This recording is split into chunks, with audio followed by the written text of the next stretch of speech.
Welcome to the True North podcast, where two practicing light workers get together every week to continue an ongoing conversation about wholeness and healing for body and mind so that you can live as your true self and follow your true north. I'm Ryan. And I'm Abby. And we have a very special guest today. We do. We have Marie Manuchehri with us today. So I'm going to introduce you, Marie, and then we are going to jump right in. So Marie Manuchehri, she's an RN. She's an internationally known intuitive healer, speaker, author, and teacher based in the Seattle area. Her uniquely compassionate presence allows people to release pain, heal their wounds, and emerge into expanded consciousness. In addition to her private practice, Marie offers workshops and retreats and hosts a popular radio show, which I love, Where Energy and Medicine Meet. Marie is the author of 2 books, Intuitive Self-Healing and How to Communicate with Your Spirit Guides, both released by Sounds True. And just on a personal note, I have known Marie for quite a few years now. I met her just very briefly at this art workshop that we went to in New Hampshire. And you just had your first book out, and I had grabbed it and I read it on the plane ride home. Like, it's like dog-eared, tabbed. It's like a textbook. It's written in, oh my goodness. But you were kind of ultimately the reason why I ended up doing the work that I do. Like, had I not met you, had our paths not crossed, I don't know that I would be in the same place. So I'm so excited to have you. It's a pleasure to be here, and to hear that people have dog-eared your book is the greatest compliment on the planet. Well, it is, because when I wrote Intuitive Self-Healing, which I wasn't planning on writing a book, it was not my goal at the time. I hoped when I got to that point and, that it was clear it was going to be a book, I hoped that it would be something that people could use for a lifetime, to reference it if they ever had any health issues or wanted to learn more about energy medicine. And I loved traveling on the East Coast after the book was released. That was really fun. And meeting all kinds of wonderful people. And I am, of course, grateful that you found your star and you found what excites you and brings you great passion, and you've been able to live it in the world. Yes. That's remarkable.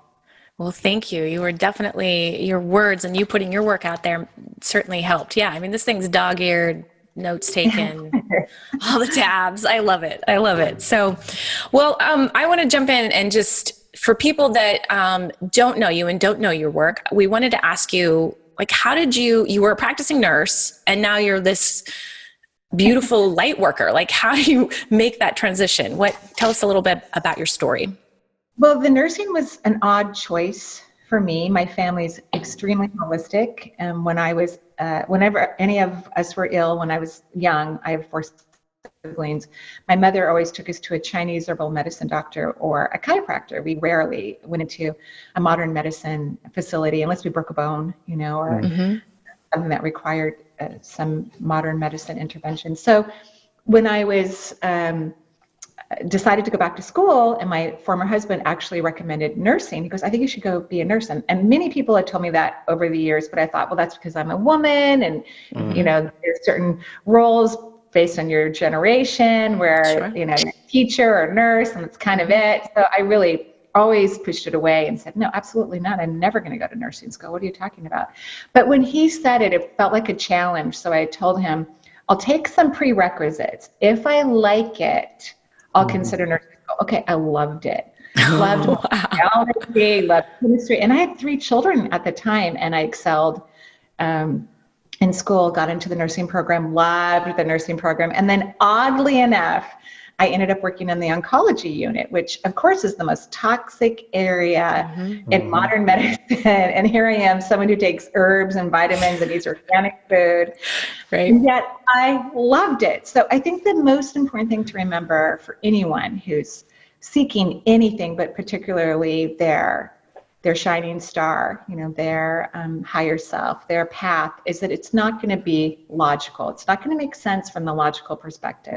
It's an intuitive process when you're discovering who you are and your natural gifts and talents, which everyone in all the cosmos is naturally gifted and talented, that you can't figure it out with your mind. You never can. And I think the fact that I still miss the hospital every day, even though I haven't one for 20 years. I'm still a registered nurse, but I don't work on, I work under the light worker, but not as a medical professional in that way.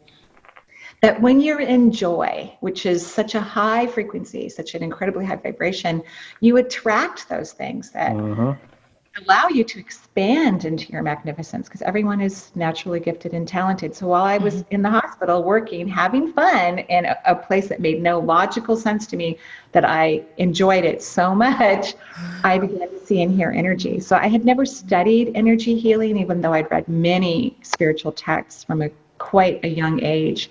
I read, Seth Speaks, in my early teens, and loved the book. And so spirituality wasn't something that was unfamiliar to me at all, but yet I'd somehow missed energy medicine. And I finally, after having these I write about this in the beginning of the book of intuitive self-healing, that I would have a multisensory experience every day, and they just got more and more intense and more vivid. I'm highly visual. And I was concerned that I would maybe miss a sign of one of our patients, kind of going south, and maybe I wouldn't call a code appropriately. I was a charge nurse most days, and the charge nurses run the codes on their floor, at least when I was working in the hospital where I worked.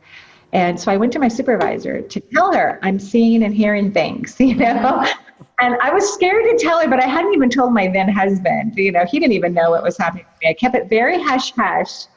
I was, not because I was worried about, being thought of crazy or whatnot. I was so happy. I was enjoying every moment of it. I was completely entertained, but I was concerned that my nurse supervisor might suspend me and order a psych eval, because that's what I would have done if I were her. Sure. Right? To my delight and surprise, she encouraged me to lay my hands on our patient. It's amazing. She said, "You're seeing energy." She brought up the term chakra, which at that point I'd heard the term, but I had no idea what it meant. Okay. And that's how my energy healing career began. I trained myself in the hospital, so I'm a self-taught healer, and how it all started. Wow. What do you think you would have done differently had she not encouraged that? Do you think you still would have found it? It made it just take longer? What I think when it comes to energy, and I'm not talking about just energy healing, but everything in the universe is made out of energy. Once you've got your nose on it, the universe works really hard with people to identify, to develop. It actually had come into my life when I was 15, but I ignored it. I had a back injury, and I was seeing a chiropractor regularly, and his partner is an energy worker. And at that time, we didn't have the language for it in our family. But my mother had said, if you want to go see the chiropractor's partner, she does something really interesting. And I said, no. I'm actually, in retrospect, I look back at that and I'm really grateful that I didn't do it at that time for some personal reasons. But when it came into my life the second time, and I luckily was willing and ready and able, it just was the perfect time in my life to really forge an independent practice and to be able to work on my own. So the first experience was around 15, but then really when this started, you've already had 3 kids. So this was much later in life. I was 37 when I opened up. So the 15-year-old one, it was the opportunity. I didn't have any intuitive experiences. My were like everybody else. Like once every 10 years, I would have a significant intuitive experience, but that was it. Like, it wasn't like I would be, okay, now what's going to happen, and nothing would happen, which I think is pretty common. A lot of people will have a profound moment, whether it's through a meditation or something really interesting happening in their life, or they may hear a voice or have a vision or a vivid dream. And you think, oh, I'm having these multisensory experiences. But when I was 37, that's when they really kicked in and stopped at all. Wonderful. One thing I love, I actually dog-eared the very first page of the introduction of the book. Like I got a few sentences in before I was like, oh, I need to remember this. But are you weird about having your own work read back to you? No, not at all. The very first sentence in the introduction of this book says, hundreds of tiny golden pyramids, each about 1 inch in diameter, spin around my head, humming and vibrating softly. You started there. And one of the things I've noticed throughout this entire book that's blowing my mind is you just have like this unassailable confidence that your experience is totally legit. And you just say, this is what it is. This is how it is. This is what I experienced, and this is what happened. Take it or leave it. Like there's no, I don't feel like you put on yourself the burden to prove any of this or to address skeptics or like call in reinforcements and quote ancient Vedas or No. things that would like lend legitness to what you're saying. You're just saying it. And as someone who constantly, like anytime I say anything that isn't like totally on lockdown through like generally accepted scientific inquiry, I immediately am like, oh, what are the skeptics going to say? How do I get them on board? How do I, like, how do I convince them that I'm not a kooky person for just believing this so readily? Like, where does that come from? Just your just solidness in that this is how it is. And I love your question, Ryan. I don't rarely get that question. I think it's a great question. I've certainly heard it from my clients, like, how can you be so confident? Yeah. I think partially my upbringing. I mean, my parents were basically hippies, in many ways. Nobody was pressured to have a career. I'm the only one that went to college out of my siblings, or finished college, I should say. So, which I didn't raise my children that way. I raised them a different way, but definitely open mindfulness. So I had a lot of freedom as a young person. Too much freedom, in my opinion. But when I look back, thank goodness, that I was able to capture my own mind. And we were also taught to think very independently. My parents were very forward thinkers. So I think that, in the fact that I know how to live in the logical world even more so than my parents did.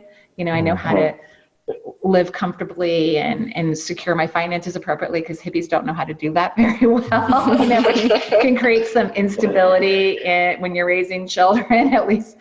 So I think that because I have that aspect, and I'm really grateful for that, because not all intuitives or people who have a strong psychic energy know how to run the physical realm very well.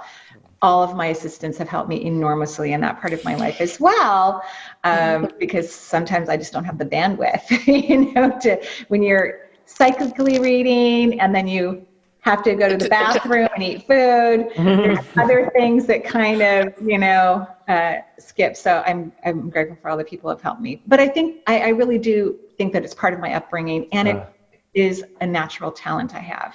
It's something that comes very easy to me. It's very quick. It's very plentiful. My great grandmother, I attribute her, although I never met her. She was a healer. She was a Cherokee Indian, and when she moved off a reservation in Oklahoma, she married a Frenchman, and so did her cousin, and they married brothers, actually. And they lived on a farm, and people in the county would come on the weekend to their farm, and my great-grandmother and her cousin would do healing ceremonies and healing work, and people would work on the farm for them. So they would do a trade. Wow. Interesting thing, I didn't know that story until I started to speak to my family about, why is this happening to me? And my mother, oh, well, you're just like great grandma. I go, oh, what do you mean? Like, where was the memo on this? Right. But that could be part of my confidence too. It's in my blood, it's in my DNA. But I do want to just preface that everyone is naturally gifted and talented. And really, nobody's going to care what their natural gift or talent is. Everybody thinks, oh, I want that one, or I want this one. But when you allow yourself to live within your natural genius, because everyone is an irreplaceable part of creation and source. Oh my God. So fulfilling. It's so makes you so incredibly happy that you don't care what it is, How do you discover that for somebody that's kind of new to this? Such a great question. I really think it's about joy. And I think that's why the nursing was such a great, because it made me so happy. I mean, I still miss it today.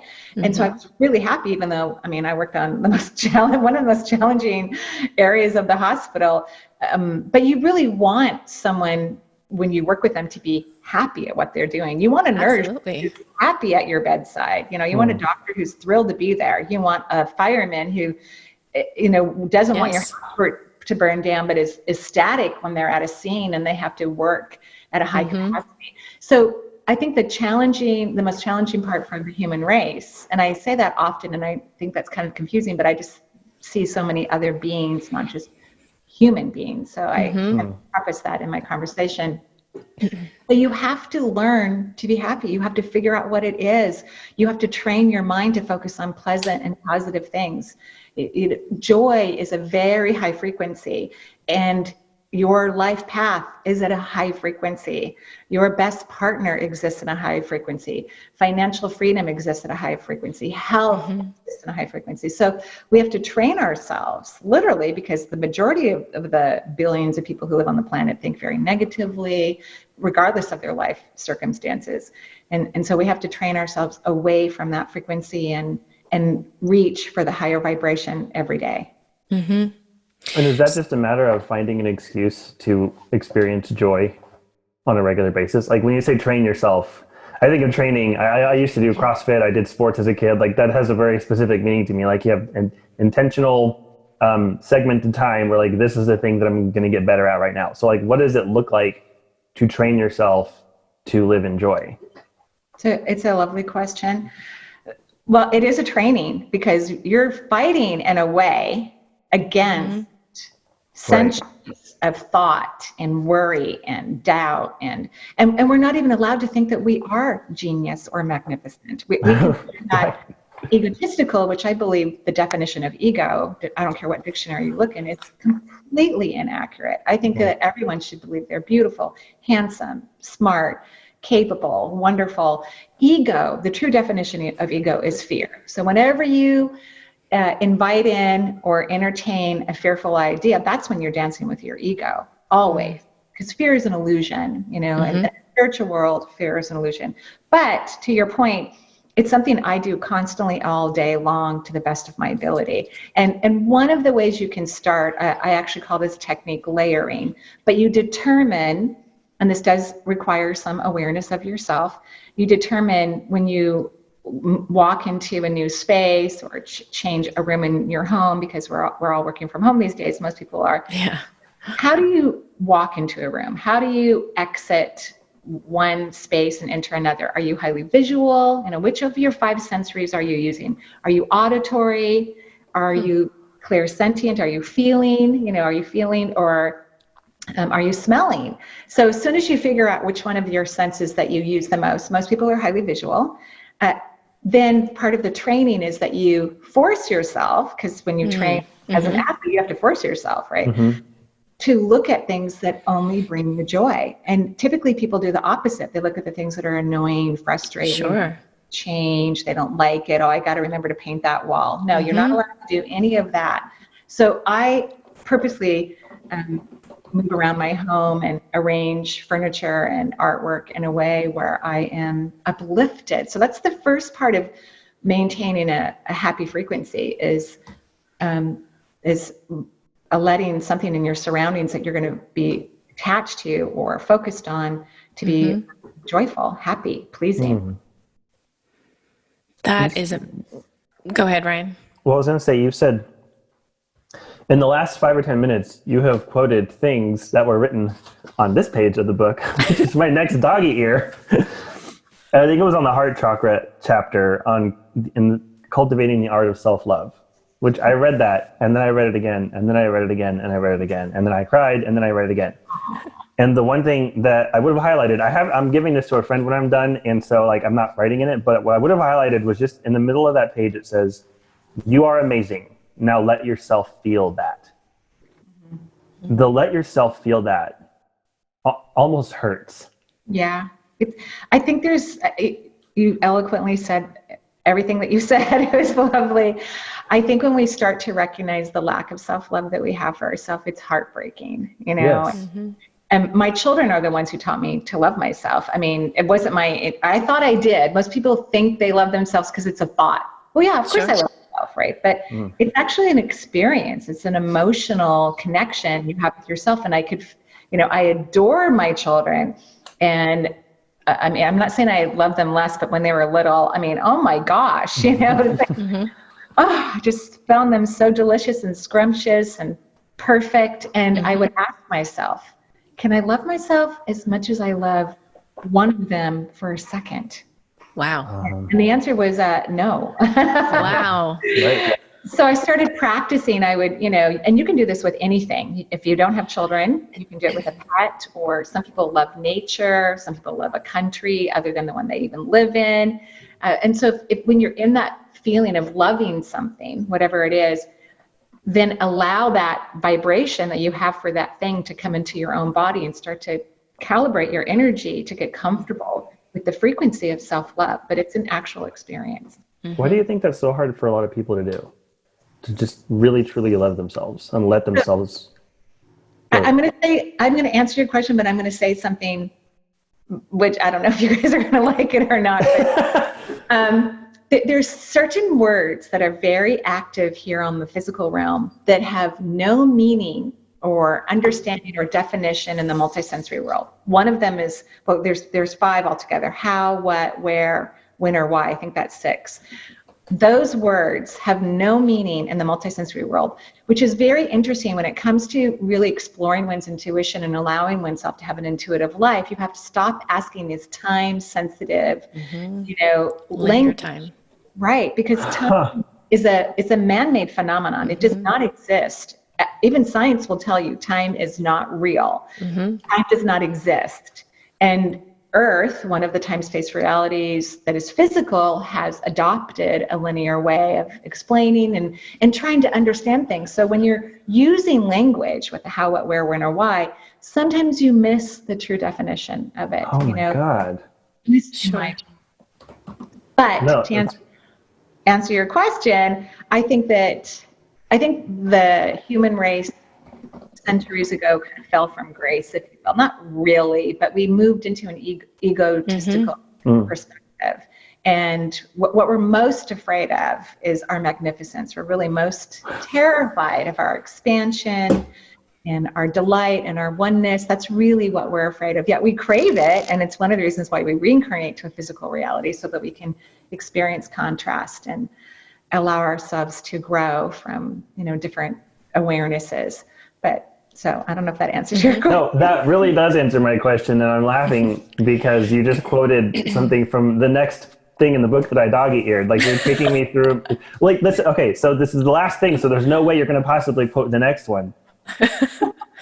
And I know Abby has a million questions. I'm totally but it was about individuation, where I'm not going to read the whole thing. That's a good book. I like that book. That's a good book. It's rocking my world. Yes. Like, I have read this cover to cover maybe twice or 3 times. I don't even remember, because I just I'm just jumping around. And one thing I appreciate is I was taking notes on the side as I went through this. And then the first time I got through, I realized that you had already taken all of those notes and you put them in the back. I was like, oh, I'll get there. Just hear me. But individuation, you're talking about how many are afraid to shine their unique light into the world and to be seen as incredible human beings. Instead, many of us want to conform, to look like, talk alike, think alike, in short, to appear normal. And then you're talking about how to break from that. And you say, we hide these doorways into our brilliance because we are afraid of our own true power and innate gifts. Yeah. Can you say more about that? Well, how about we describe it from the aura? Yes. From the auric field. So we have this stunning, huge auric field that surrounds us like an eggshell. In its healthiest form, from the human perspective, it extends 3 city blocks approximately. Many people can track the auric field and maintain it around 7 feet or even a little tighter. Usually when I'm teaching about the aura, I'll reference it from a 7-foot perspective, just so that we can, describe it and draw it and, make better references with a smaller diagram.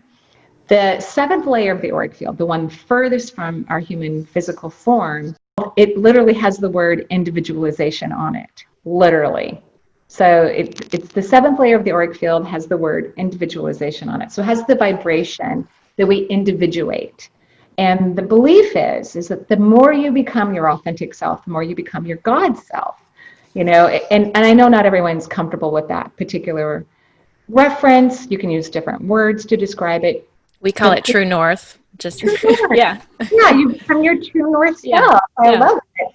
And everyone is unique in that respect, because when I think of creating or being created, souls are being created every single day, and I always see it true north as a big ball of light, this huge energy ball of light, and then smaller balls of light that have unique aspects of true north are being birthed, so we're all one, which is really the 6th layer of the auric field. But when you move to the 7th layer of the auric field, is where you individuate. And so you don't want to be like everybody else. You want to be different. You want to allow that unique part of yourself to come forward because it exists.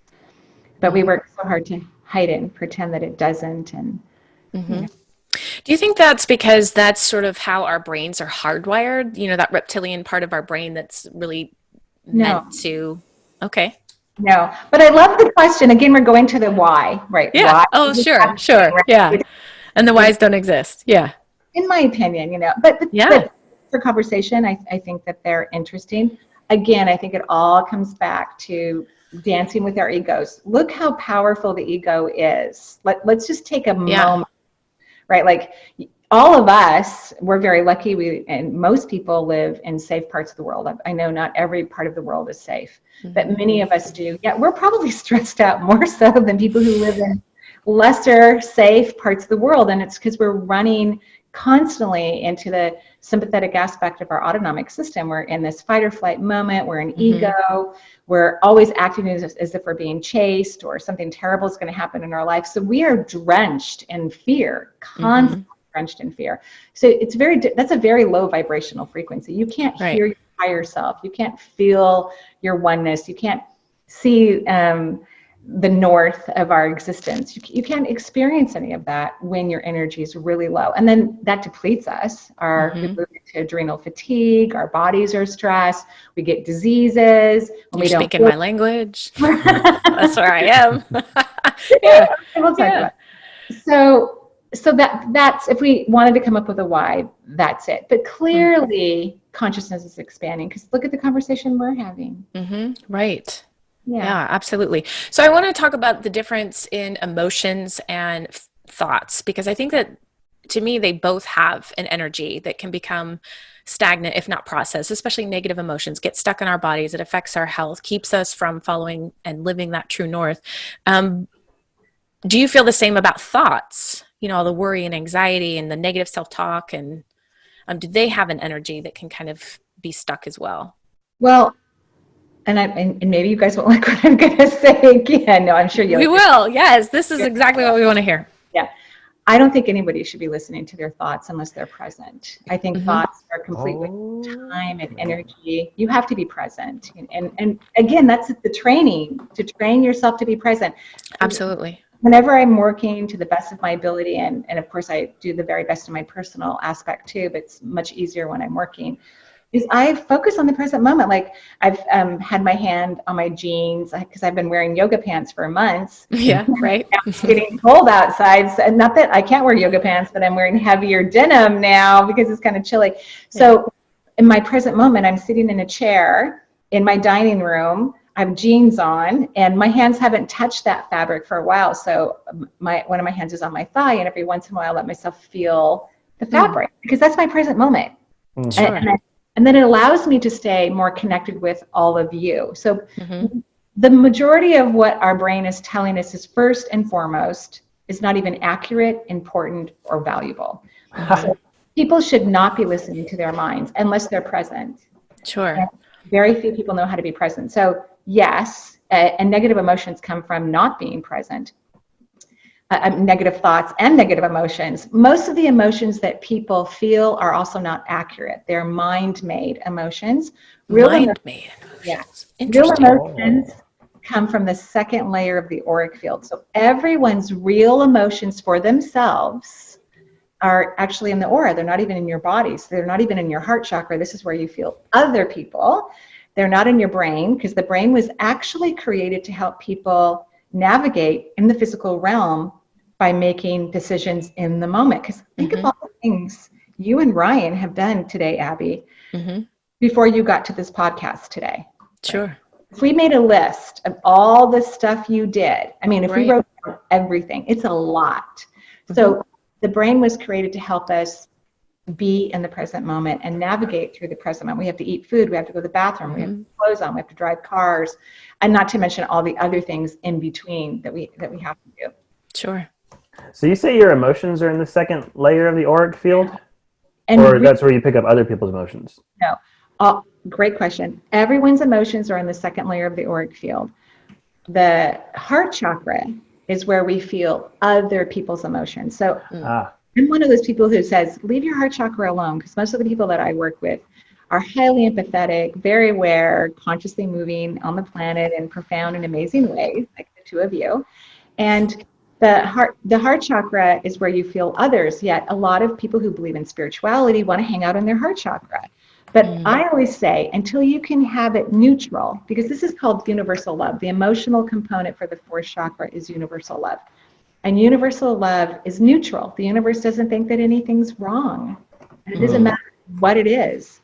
Death, famine, war, it's all an opportunity for awareness and conscious growth. So until someone can learn to be neutral in their heart chakra, I ask them to step away from the vortex, visit, you have other chakras in your body, hang out with them, become friends with them, and start to be curious about what you're really feeling. Real feelings are always calm. They're not, even if someone's angry or sad, there's an observational quality to the awareness of a real emotion. And most of the time, people actually feel really good. In fact, here's a tip and a little trick about emotions, real emotions, not the ones the brain tells you that you have hundreds of different ones all day long. That's inaccurate from my perception, is that whatever you consistently think about all the time, that's the emotion you're manufacturing. You know, your mind is making an emotion to support your thoughts. However, your real emotion is going to be the opposite. Interesting. So all the people who are walking around nervous, upset, disappointed, they're actually happy. Interesting. And then sometimes the happy people, because I'm one of the more happier people on the planet, I always have been. Yeah. Sometimes we're the ones who ignore our sorrow so whenever you do get to experience your emotions, and we can always talk about a technique to do that if you want to, you should be surprised when you get into your emotional body. It should be a complete surprise to you. It still is for me after practicing this way of being in the world for 20 years. I'm still very shocked and surprised by what I'm really feeling.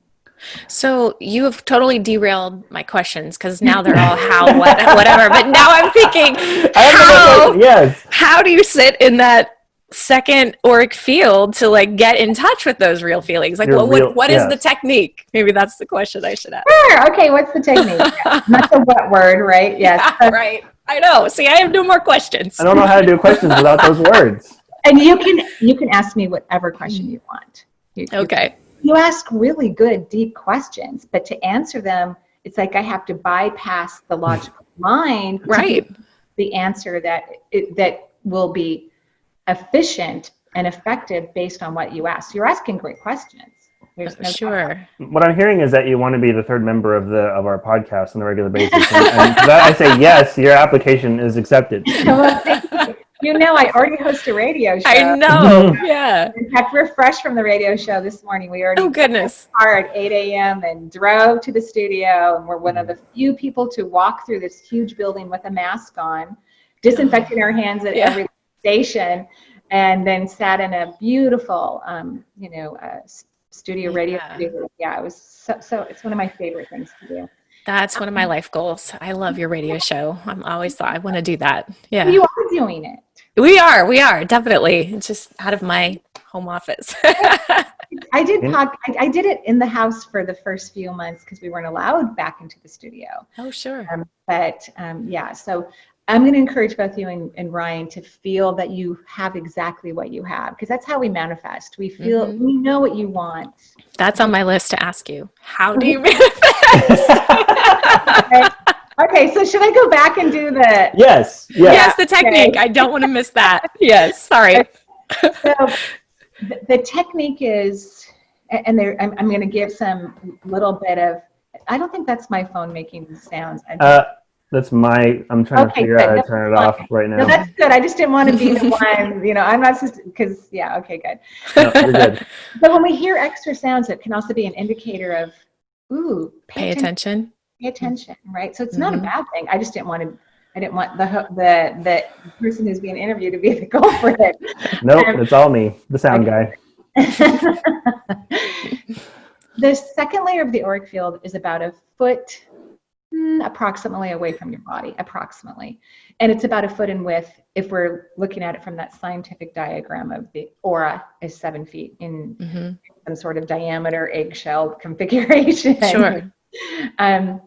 That the second chakra is best buddies with the second layer of the auric field. In truth, all the layers of the aura and all the chakras, which are the same number, are great friends and family members and love each other and hang out and can communicate if we allow that to, because not all of us allow ourselves to have that, brisk encounter on a regular basis. So my favorite technique is resting in the second chakra. I like to rest right around my belly button area. I even, if it's a personal, because you can access your intuition when you do this. So if I have a personal question that kind of pushes my buttons and it's hard for me to detach, I place my hands around my umbilical area and allow myself to release energy from the brain. The brain's a conservation organ. It's like the car, the Prius. It doesn't need a lot of gas. It has trillions of neurotransmitters in it. As the heart muscle also has its own electrical function, the brain has its own energy source, which is kind of cool. What happens when people notoriously analyze and process information, which, remember, based on what I believe, the brain was not created to do that. Energy, subatomic particles from other part of the body have to be released. And the body needs these energy particles. So it's like the brain borrows them, but the brain holds on to them, doesn't return them. Going, I want to analyze this now. No, what about that happened 20 years ago? No, let's analyze that now too, right? All this worthless, useless activity. Yes. So what I do is I then imagine like a waterfall, or creatively visualize some sparkly fairy dust, or the inside of a lava lamp, and it's moving downward, and I visualize it through all my anatomy because I love anatomy. But you don't have to know anatomy to have that experience. And then I imagine that whatever I'm visualizing starts to rest in my lower abdominal area where my hands are, so that I can help to let go of my brain. You can also rest in your feet. So anywhere really, because not everybody likes their tummy area for some reason. I don't know why. But anywhere from the waist, the hips on down to the toes, if you can find a place where you can rest. And the feet is kind of cool because it's pretty far from your brain. So there's definitely some energy that would have to move before you get sucked back into the analyzing part. And feeling your shoes if you're wearing your shoes, or feeling socks or carpet, because the physical sensation of your hands on your abdomen or feeling your shoes helps to entertain the brain and helps you to move into a different multisensory experience, right? Right. That's what I always tell my clients. It gives your brain something else to do, to think about, so it doesn't think about what you shouldn't be thinking about. Perfect. Yeah. Makes sense. And so once you feel like you're 10 to 20% sensing other parts of your body versus your brain, like your brain gets quiet. It doesn't have to get quiet 80% or 50% or even 100%, but 10 to 20% where you're like, your awareness is like, no, I can really feel my feet. Oh, yeah. Then I want you to ask yourself, what am I really feeling? What am I really feeling? And then let go of the question, because a big part of gaining awareness is surrender, trust, letting go, getting out of the way. So you just let go, but go back to the physical sensations, feeling your hands or your glute muscles if you're sitting down, or your feet. And then you're going to get some really interesting, spontaneous answer. It could be a picture, it could be language, it could be a feeling. And this is part of the intuitive process, by the way. Everything we're talking about right now is a huge part of the intuitive process. And the interesting part about intuition is that intuition communicates to you based on your personality, based on your system. So a lot of people think they need to have like this book drop down from the heavens to say, okay, a star shining to the left means this, or right. Interpretation. Cold, trickle down my spine means this. It's very, very personal, and it's not complicated. Intuition is easy, simple, fun. It's the mind. That's why I don't like people listening to their brain. Is complicated, exhausting. Sure. So that's the technique. Okay, so I went to I actually had a meeting I went to. I had a meeting with an energy worker yesterday. And you're reminding me of something that he said near the end of our session, where he said, if you ask, they will teach. And if you trust, if you trust, you will learn. Yeah. And so you do have a section in intuitive self-healing about doing a full body scan. And in that section, there's a little box that says, is my mind wandering, or is that just my intuition? And I love that little box, because I think everybody's going to wonder that when they do this. Like, they're going to have some type of experience, or something's going to pop into their mind, and we immediately dismiss that, especially if it's like a childhood memory, because you think, oh, that was already in there, this should be something new. And we have all these reasons for like discounting the experience we have, and then you have the experience, you get the answer, and you don't even trust it, and you think it's something else, and so then you feel like nothing happened when really everything happened. You just didn't trust it. Absolutely true. And that's why when I teach intuition, because I do like online coaching programs now for intuition or vibrational awareness. I don't teach people to be coaches. I coach them how to have these, unique and wonderful things in their life. I have them write it down. As soon as you get an answer, write it down, because you are so correct. As soon as we get that, we have the feeling, we know it's true. It feels amazing. It feels free. Yes. And then we go back up to our brain and we discount it. We rule it out, say it wasn't real. But if you take that moment to quickly jot it down and write it down, it becomes more real.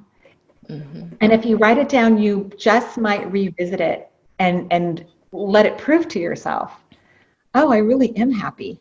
Funny. And then maybe you can go, well, yeah, there's really no reason for me to be unhappy. I mean, what would be the reason for me to be unhappy?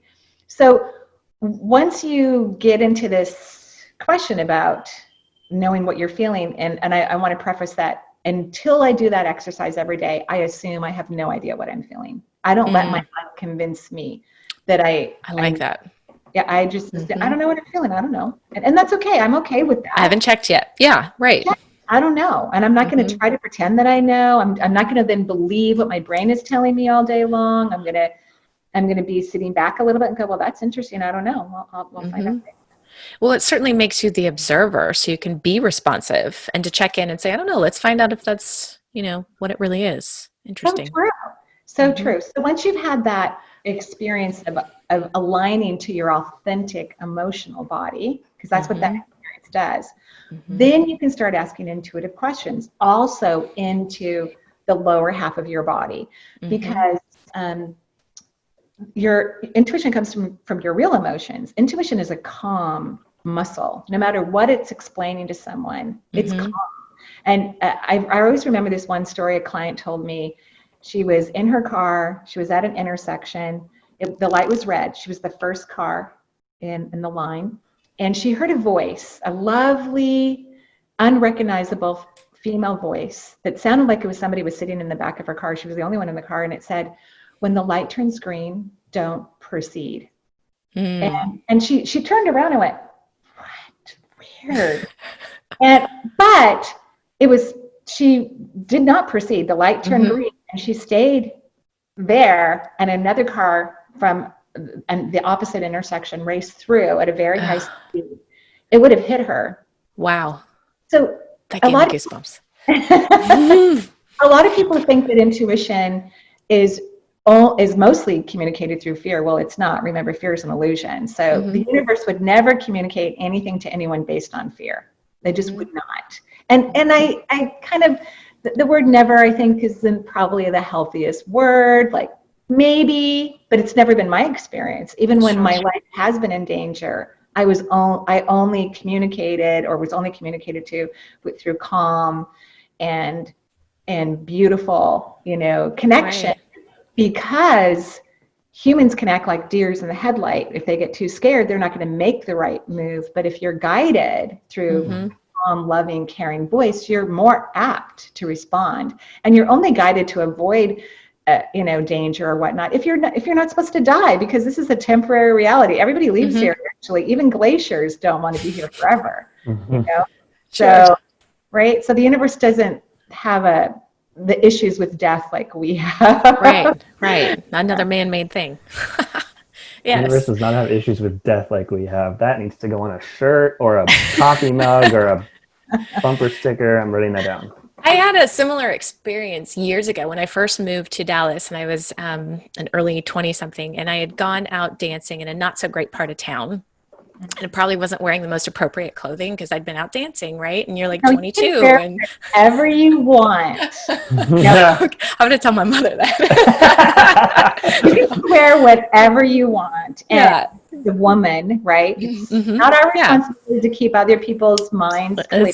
That's true. so So glad I you was just said that. I was walking back to my car, and I was alone and walking, and all of a sudden because I hear voices. That's how I don't see things, but I hear things all the time. And so the voice was very calm, exactly like you're talking about, and not my own, that said, you need to turn right now and go down this alley. Before, don't keep going, just turn. It was just very calm, very directional. I'm like, well, that's weird. So I'm like, okay, well, let's just do this and take the long way to the car. And I did. And then the next day on the news, they were talking about a man that was sexually assaulting women in that particular area, almost to the exact spot where I would have been walking. And so I was like, that was sort of my first experience. Like, whoa, there's something more to this than I realized. But I wanted to share because I agree with you. It's a very calm, not fearful. No. It was just quiet and lovely. And I did. And the point, it's direct, yeah, exactly. Yeah. So that's why it's so important for us to stop listening to our minds and begin to feel our real emotions, which when you do that, you're in alignment, and then you can hear your higher self, which is really the intuitive process. You're listening to the true north, which is your higher self aspect when you're out of your head. And it's a beautiful organ, right? The brain's gorgeous. It's just misused. Sure. Oh, I like Ryan that likes to say, it's just a tool. It is just a tool. So we had some questions. So we have a group of people that kind of follow us, and we asked them if they had anything they wanted to ask you. And we've got a couple of questions from them. The first one is around, and this kind of goes back to speaking on the ego mind a little bit, your what if statements, because, affirmations are, as you say, so kind of big and popular, and they're all over the place, are self-actualization statements, but you don't believe that they work. And so can you talk more on that and then tell us about your what if statements? I think if you have a positive belief about something that you want to create again or have more of, then an affirmation will work. But the ego is resistant to affirming something you don't believe in. And I think a lot of us, because I've used affirmations, I'm a product of the 60s, so I've used affirmations many, many, many times. I've had them taped on, they got yellow. They were up for so long. Right. And they never, the ones that I really wanted to change, they never really fully manifested. Maybe a little bit, maybe a little change. So you have to have a belief in your head that you are worthy of wealth or deserving of love or whatever it is that you're manifesting in order for an affirmation to be effective, in my opinion. However, the ego is not resistant to curiosity. It loves anything to do with, curiosity. So the what if questions help the energy of the question to move into the brain. So when you're repeating an affirmation, it's not going to go into your brain. The ego just kicks it out if you don't have a corresponding belief to support it. But not if you're asking a what if question. So when you ask the question, what if I'm enormously wealthy? Let's just say. Sure. Because the ego doesn't resist it, the vibration of that question goes into your brain. Your brain will release beautiful chemicals that go past the blood-brain barrier. And the vibration of what if I'm enormously wealthy begins to calibrate your subatomic particles in your body. And you start to heighten your frequency. Whatever the question is, because it's a positive what if question. Now, if you ask what everyone does all day long, they ask never. Yes. It doesn't work. It's good clarification. Right. That's huge right there. Right. I mean, everybody's doing this all day long. Another reason why I want people to listen to their minds. So you ask the beautiful positive what if question. You start shifting your cells and your body, which everything that we want in life exists in a high frequency. So if your vibration in your body starts to move upward, right, it'll match that, and then the solution will come to you. It'll just be amazing, and they work really quick, days, weeks, or months. I like to ask what if questions. I always have a few in my mind. Every hour, I like to ask. Really? question. If one of my clients has a health issue, I have them ask it, and you don't even have to ask it out loud. You can just do it in your lovely brain. Mm-hmm. And here's a little bit of a trick about it too, is keep it somewhat general, because if someone's had a health issue for a while and they're going to use that disease name or even the word health, it might lower their frequency because it's been frustrating for them or just. And this would be true of any subject matter. If you've been working on manifesting something for a while, let's be more creative. Like, what if my body's happy? Right. Absolutely. What if I love myself? What if I maintain incredible self-love and partnership? You know, like be creative, almost like poetry when you're absolutely. So like even the words, because we talk a lot about on this show that words carry a weight. Words have power because they have the energy. So what I'm hearing you say is that you're choosing words that are already in that high frequency as well. For you. So it's going to be unique, right? So yeah. And so that's why sometimes I'll play with words before I come to a what if question that I'm going to use for myself. I wait till it could take me a day, you know, until I'm like, but as I can notice as I'm changing the language, my vibration's getting higher and higher until I go, and then I just use that one every half an hour, every hour, whatever. Okay. That's insane. Energy system, right? Wow. You just blew my mind. Yeah, that's the book I'm working on. Yeah, that's the book. But you have a new deck out though as well that helps people with this. I just saw that in your shop. I'm so excited. After this, I'm going to purchase. So, and does that deck kind of help people, like lead them to discovering their own what if questions? Sure. Yeah, we'll send you a deck of cards. But yes, there are beautiful what if questions on every topic you can imagine that are, you know, creative and fun. And then I post what if questions on all my social media every week. And they have been game changers for a lot of people. I get very positive comments about them. So I'm grateful. It's such a simple tool, fun, curious. Well, you really connected the dots for me, because I have never had a good settling feeling about using affirmations. And there's a class I teach where on a morning ritual and how to create it. And I sort of throw that in because it's one of those key topics people want to know about, but my voice always changes because I don't believe it. And so you have really, like, when I heard you say that, it's like, you've connected the dots for me exactly why you know, they don't work for me. And wow, that just blew my mind. Amazing. And remember, they could work if, let's say that relationships haven't been a problem for you and you have a great belief system about them, but now you're just in a tricky moment. Then you can affirm something because you have enough subatomic particle vibration and pathway in your brain where the affirmation can move in. The ego won't resist it. Right. Wow. Okay, so we are coming up on the end of our hour, but I wanted to get one more question from one of our tribes people. They wanted to know more about emotional entanglement. Oh, right. They must have watched one of my YouTube videos. We have sent all of our tribes people. We've been talking you up this whole time. People are on your Instagram. They're reading your book. So thank you so much, both you, Abby and Ryan. Thank you so much, and thank you to your tribe. How very sweet. So yeah, I'm writing an article. I finished it for Energy Magazine, which is created by Healing Touch, the Healing Touch organization. So every once in a while they ask me to write an article, and they asked me to write an article about courting. And I don't even like the word courting, quite frankly, because it freaks people out. Yes, it does. I agree. And in my practice, I rarely see it, quite frankly. And it could be because I work with people who've done a lot of inner work and they're very aware and, you know, blah, blah, blah.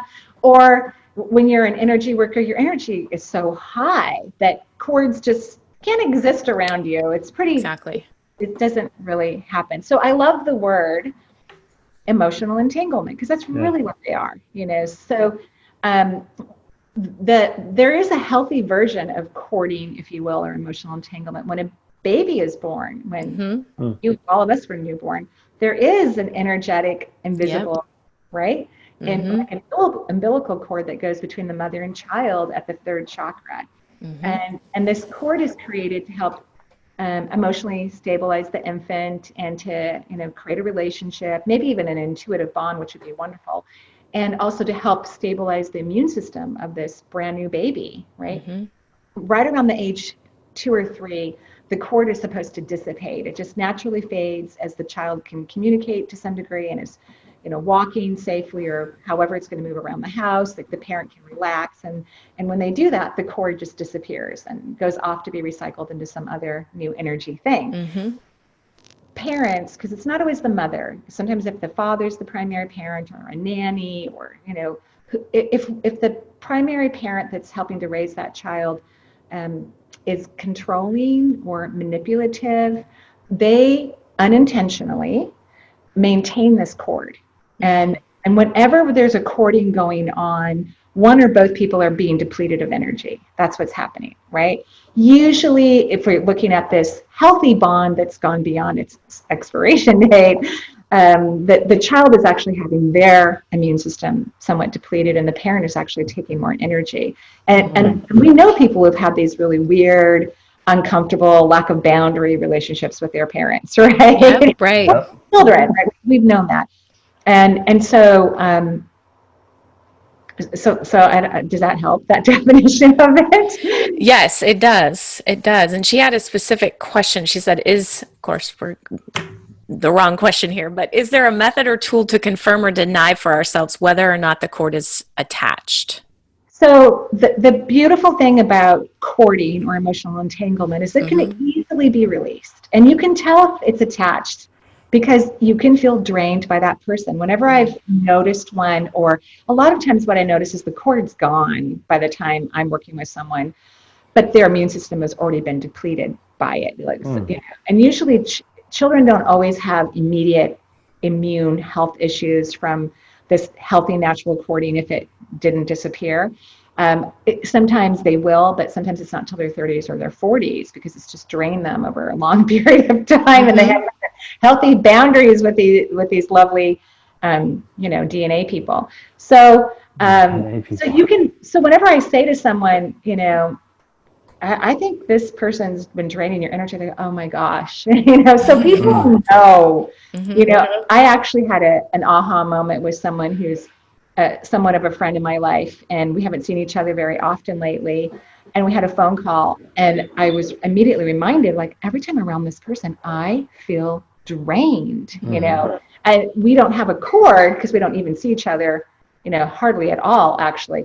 But some people are very good at receiving energy through cording. They would prefer to take energy from someone else, and it's mostly unconscious, rather than maintain their own energy system. So whenever you feel drained about others, it means you're also giving your energy away. You have to agree to the exchange, right? So both people are in this entanglement, this emotional entanglement. So raising your frequency works, What if I have healthy boundaries and I allow my energy to stay in my body for myself? What if it's okay if other people find different ways to feed their own energy system? Because really nice people go, well, it's okay. Well, no, it's not okay. It's not. Yeah. Right. So. Right. What if it's okay to allow them to, what did you say? I'm writing down, I'm like almost doing a transcript of this thing because I don't want to miss any of it, even though it's going to be recorded. I don't know. It helps me process. Yeah. What if it's okay if they figure out how to maintain their own energy? Which is really what that person wants to learn in life, whether they're aware of it or not. They don't want to create drama and traumas and suck in everybody's epinephrine and adrenaline. They really want to figure out how to maintain their own vibration. But maybe for centuries, they haven't figured that out yet. And it's a scary thought for them to not have this emotional entanglement with others who are willing participants in giving up of their own life force, which is, again, it's all this interesting emotional entanglement. Fantastic. Okay, I have a quick fire round. Okay, what's a fire? Is that right? Well, the quick fire round is just like really quick questions, just like 1 or 2, 3 word answers. Those are lightning rounds. No lightning rounds, quick fire rounds. No, you made that up. I like it. I'm going with it. We're gonna call it quick fire rounds. A quick fire round. Now on. So, what's one thing in your daily practice that you always make sure that you do? Love myself. Okay. Are you reading anything right now? If you are, what are you reading? My own writing, because I have so many writing deadlines right now. Awesome. That's good stuff.